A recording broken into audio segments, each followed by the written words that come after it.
Center. But first, Game 2 of the NBA Finals is tonight. 9 Eastern, ABC. Phoenix looking to take a commanding 2-0 series lead in the desert. Here are some storylines to get you set. First of all, the Suns won Game 1 Tuesday night. 118-105 was the final.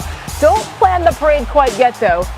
But teams that win Game 1 of the Finals do go on to win the series 72% of the time. And that bumps up to 89% when they go up 2-0. Good news for the Bucks. Giannis played after being listed as doubtful to start the day. The two-time MVP, 20 points, 17 boards, and 4 assists in just over 35 minutes. Remember, he had missed the last 2 games of the conference finals, so it was a surprise. Good thing to see him. When it came to the stars as a whole, the Suns' big three outplayed the Bucks' big three by a wide margin. Chris Paul, Devin Booker, DeAndre Ayton outscoring Giannis, Chris Middleton, and Drew Holiday 81-59, and CP3, the wily old veteran, led the way with 32 points. David McMenamin is covering the Suns, and he joins us now live from Phoenix on SportsCenter. And Dave, DeAndre Ayton became just the 3rd player in NBA playoff history with a 20-15 game in the finals with no turnovers. That was in Game 1. So what did he say about what's kind of fueling his impressive playoff run? Well, Sage, he's been incredible. He also, beyond the 2019 log he had in Game 1, it was also his 5th time this postseason where he shot more than 10 attempts and hit 80% or better, tying Shaquille O'Neal for 2nd place over an entire postseason. These are heady numbers we're talking about. And he said when he talked to the team doctor after the game, he expected to maybe be banged up a little bit after going against Giannis and Brook Lopez. But the doctor said, you're checking out just fine. And the reason is DeAndre Ayton Jr. He became a father back in March, and the team doctor told DeAndre, you have dad power now, and certainly it's paying off. He said that he feels like he has more stamina and mental acuity and also a growth and maturity, and that stemmed from being a father at the age of 22. Now, the backup center for the Suns is in more question. We know Ayton's going to bring it, but what do they do at backup center with Dario Saric going out for the rest of the postseason with a torn ACL in his right knee?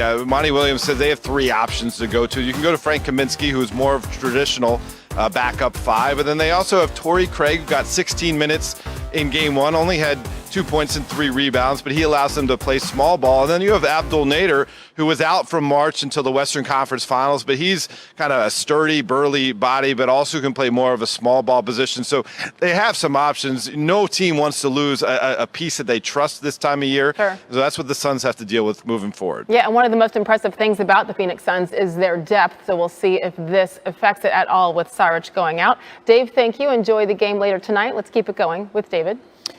Okay, Sage, Giannis, a surprise starter in Game 1 coming off that knee injury. Wasn't his dominant self, as you mentioned, 20 points, 17 boards. Also had that one chase down block, which showed the knee is feeling better.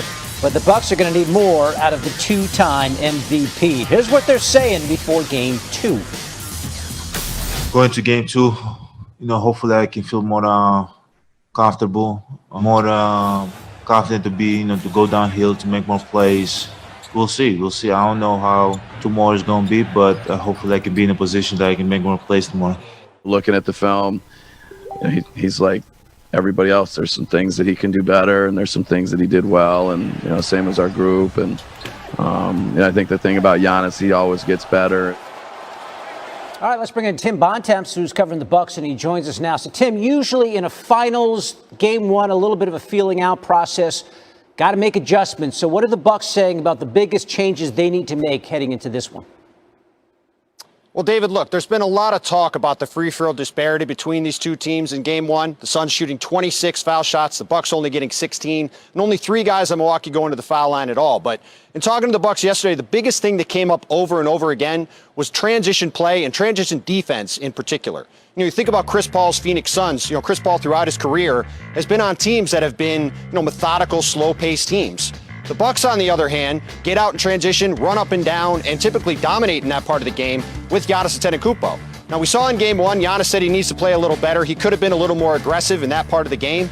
But the Suns outscored the Bucks in transition points in Game 1, and that's not a recipe for success for Milwaukee in this series. So, both PJ Tucker and Drew Holiday stressed the need to limit turnovers and stop the Suns from getting out in transition and getting easy baskets if they want to even up the series tonight. Yeah, the Suns scored 20 fast break points in Game 1. That's the most points they've had in a postseason game in 11 years. Tim giving us the Bucks side of the story heading into Game 2.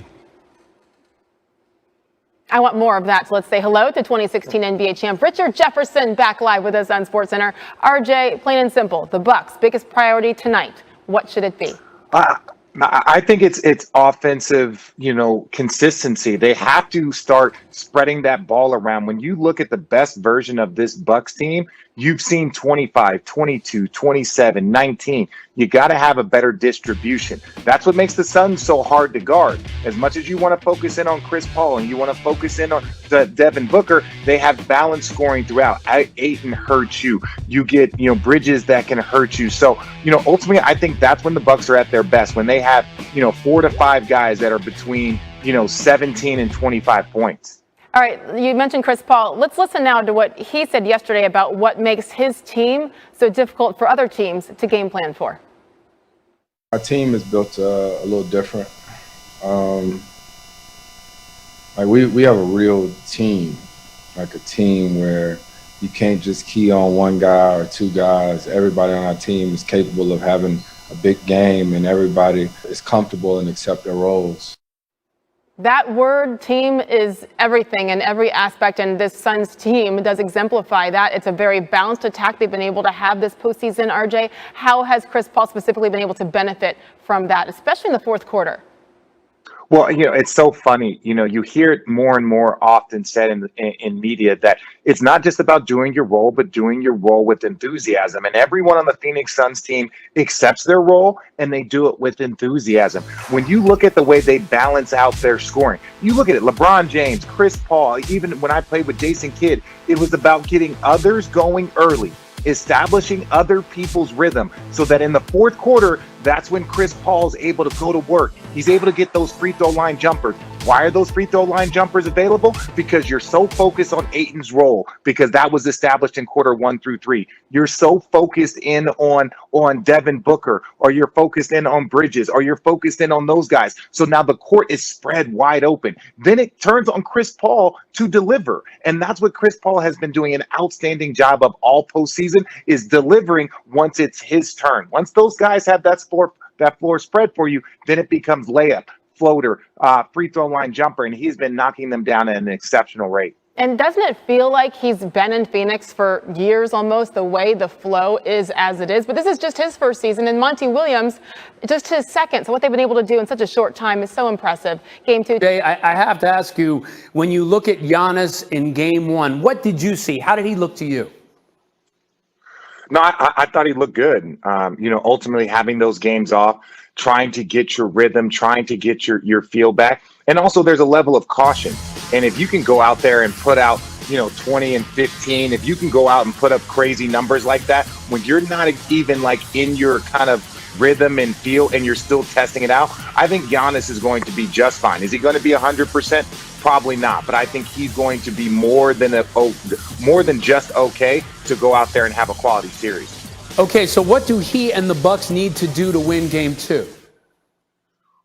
Well, obviously we talked about the free throw line. That was big, but they did some quality things. The way they defended Devin Booker, he was 1 for 8 from 3. Jay Crowder was 0 for 8. So they did some very good things defensively. They have to do a much better job. And look, Chris Paul is one of the best in probably league history at getting his team into the bonus, picking up ticky-tack fouls, but that's how their team plays. And when they get to the free throw line, they make their free throws. They're one of the best in the league, if not the best in the league at, they were 25 for 26 in the game. So even though they don't shoot a ton, they did in last game, they often make them, and that's different from the Bucks. So you got to keep them out of the bonus early, and you got to keep them off the free throw line. Now when you're playing that great defense, making Devin Booker go 1 for 8, making Jay Crowder go 0 for 8. Now that defense is a lot smoother because you kept them off the free throw line and you're making them shoot a low percentage. Yeah, they only shot around 32% from 3 as a team. You wonder if that will happen in game 2 for that Suns team. So who wins and why? I honestly think the Phoenix Suns. I have the Phoenix Suns winning this series in 6 because they've been the most consistent team. They have been the healthiest team. But I do believe that the Milwaukee Bucks, when they get back to Milwaukee, are going to be a problem. I think that's where the series starts. I'm not saying the Milwaukee Bucks can't win game 2, but I think for this series, it's about how Milwaukee plays at home, gets their confidence back up, and then goes back and then back to Milwaukee for Game 6. Okay, RJ, stick around. We got a lot more to get to on this series. A lot of angles to talk about, including CP3 and what he's doing, which is frankly just remarkable. But thank you so much. Dropping knowledge since 5 a.m. in the studio. Yeah,